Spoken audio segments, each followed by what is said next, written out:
अच्छा, इस वीडियो में हम स्टडी करेंगे, लर्निंग करेंगे सीआरटी कैंडल को डीपली, थोड़ा सा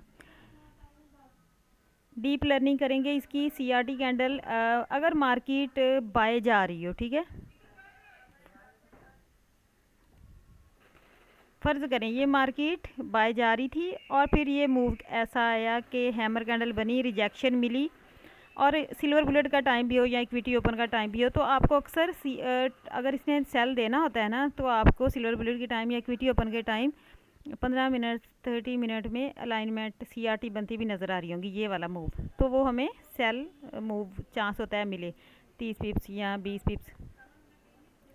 जब ये सीआरटी कैंडल बनती है तो हम यहाँ से यहाँ तक लो तक टीपी ले लेते हैं, ठीक है ना। सीआरटी कैंडल में ये चीज़ जब बनना शुरू हो जाती है ना, हमें अंदाज़ा हो जाता है कि सीआरटी बन रही है, ठीक है। लेकिन सीआरटी में टू डिफरेंस आपने नोट करने हैं, ठीक है। सीआरटी में टू डिफरेंस आपने नोट करने हैं। एक सीआरटी ये है जो लो तक टीपी दे देती है, एक सीआरटी ये है फर्स्ट टीपी इसका होता है इस हैमर कैंडल या कोई अगर यहाँ दो कैंडलें हों उसकी वीक तक, और फिर इसके 50% तक एक टीपी, थर्ड इसके लो तक टीपी। फर्स्ट टीपी इस कैंडल तक इसके लो तक होता है, दूसरा टीपी 50% तक, तीसरा लो तक।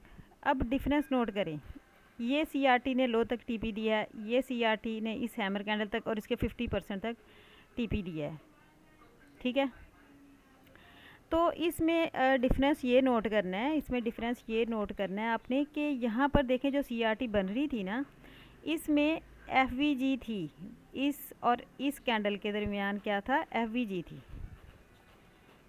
जब मार्केट इसमें एफवीजी थी तो एफवीजी की वजह से आपको पता है अगर बाई की एफवीजी हो तो बाई का पंप आता है, बाई की प्रेशर होता है, तो इसीलिए दूसरा ये जो हैमर कैंडल बनी, ये कैंडल भी इनसाइड कंप्लीट क्लोज नहीं थी जैसे ये है, बॉडी थोड़ी सी बाहर थी, थोड़ी सी बाहर थी, तो एफवीजी भी थी, तो मार्केट जस्ट 50% तक आई और फिर बाय चली गई, ये इसके लो तक टीपी नहीं दे सकी। जबकि इस कैंडल में हैमर कैंडल भी कंप्लीट इनसाइड क्लोज थी और एफवीजी भी नहीं थी, इसलिए इस कैंडल के हाई से लो तक आपको टीपी मिल गया। ये चीज़ आपको लाइव 15 टाइम फ्रेम में नज़र आएगी, 15 मिनट के टाइम फ्रेम में। यहाँ पर दो सीआरटी एक साथ बन रही थी और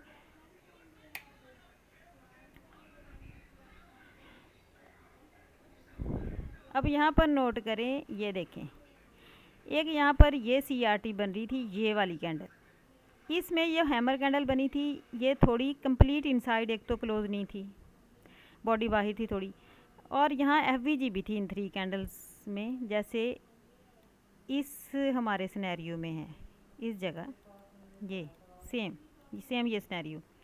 अब आप यहाँ देखें मार्केट ने क्या किया, इसके 50% तक टीपी दिया और फिर दोबारा मार्केट बाय चली गई, ठीक है, बाय चली गई। अब ये जो सीआरटी फिर यहाँ सीआरटी एक बनती नज़र आई, इसमें जो हैमर कैंडल बनी वो कंप्लीट इनसाइड थी बॉडी, और सेल भी थी, यहाँ थी ग्रीन, यहाँ सेल भी कैंडल थी और इनसाइड कंप्लीट क्लोज थी। अब ये देखें ये सीआरटी कंप्लीट सेल तक एंट्री दे दी, तो ये प्राइस की थोड़ी काफ़ी डीप बातें हैं। अगर आप इस तरह प्राइस को समझना शुरू कर दें तो फिर आपको चार्ट रीडिंग करना और पता चलना शुरू हो जाएगा, ये सेटअप फेल हो सकता है, ये सेटअप फेल नहीं हो सकता, ये फेक है या ये रियल है, ये आपको कितना टीपी दे सकता है। ये बड़ी डीप बातें हैं, बड़ी बेसिक बातें हैं, इसका कंसेप्ट आपको होना चाहिए अगर आपने ट्रेडिंग सीखना है, ठीक है। और देखें जिस मूव में एफवीजी नहीं ना होती वो बड़ी इजीली बड़ी आसानी से ब्रेक हो जाता है, इसीलिए देखो लो तक टीपी हो गया, क्योंकि इसमें कोई एफवीजी नहीं थी, कोई रेजिस्टेंस नहीं थी प्राइस के लिए। लेकिन इस मूव में एफवीजी थी, मार्केट को रेजिस्टेंस मिली, मार्केट पंप हुई बाय की तरफ। ये चीज़ आपको यहाँ नज़र आएगी, ये चीज़ आपको हर टाइम फ्रेम में डे मैच 4 में आपको मार्केट समझना इजी हो जाएगा। इन चीज़ों का कंसेप्ट जब आपको शुरू हो जाएगा आना, ठीक है। ये मैंने आपको लाइव सीआरटी कैंडल सिंपल होती है कि अगर आप बाय का मूव चल रहा है और फिर उसे रिजेक्शन मिले और इनसाइड क्लोज हो जाए, तो वहाँ चांस होता है कि आपको 20-30 पिप्स मिल जाएंगे यहाँ से यहाँ तक, या इस हैमर कैंडल तक, या 50% तक, या लो तक। लेकिन अगर कोई है सीआरटी ऐसी होगी जिसमें कोई एफवीजी नहीं है, कंप्लीट इनसाइड क्लोज है, वो तो आपको 30-40 पिप्स दे देगी। लेकिन जो ऐसी ही होगी सीआरटी जिसमें एफवीजी भी हो, जिसकी बॉडी भी थोड़ी बाहर हो, हैमर कैंडल जिसे बना रही है, तो वो चांस है आपको या तो ऊपर इस कैंडल की वीक तक टीपी देगी या इसके 50% तक मुश्किल से, और आपको उससे पहले पहले निकलना है। ये प्राइस की ये चीज़ों को आप क्लियर करें और इसको अपने चार्ट में जाके फाइंड करें, ठीक है।